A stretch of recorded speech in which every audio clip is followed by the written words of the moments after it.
sortida de la carretera, diguem, cap abans, fins allà dalt, que se diu les Faves.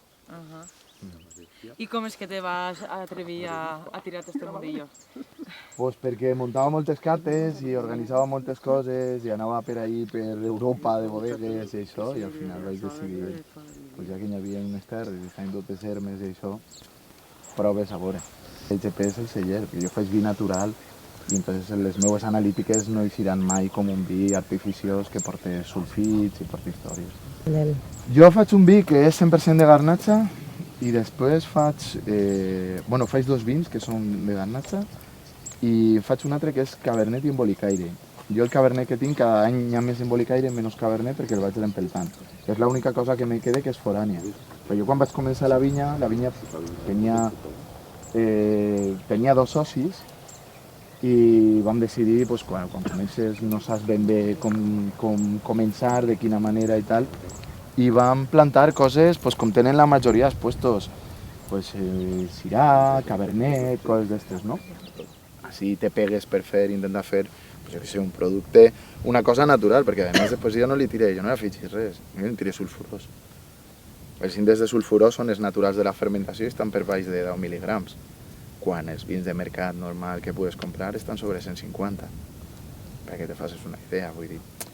Són coses que si hi haguera més suport a nivell de conselleria i tal, pues, la gent tindria el xip una miqueta canviat. Ara la gent ve a comprar una botella de vi i si després de totes aquestes paperasses i les coses dius, quan és la botella de vi? Pues mira, la botella de vi són 8 euros.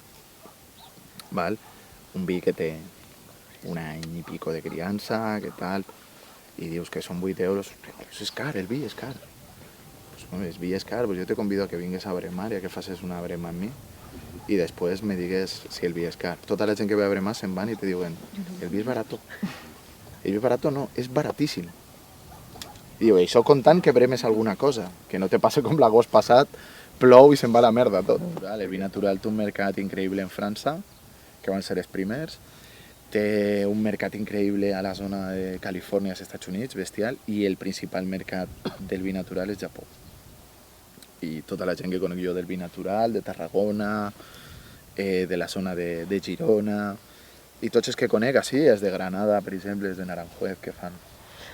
Tota aquesta gent, la majoria tots es porten a Japó.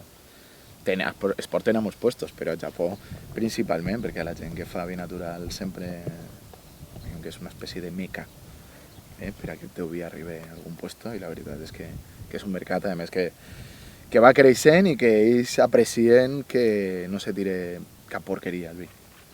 Pues els meus principals clients són restauradors en València i en Castelló, i després en Barcelona. En Barcelona estan els dos únics bars que jo conec de tota Espanya de vins naturals. I el meu vi, el vi blanc, per exemple, que faig d'àmfora, el compren ells, l'any passat el van comprar tot ells.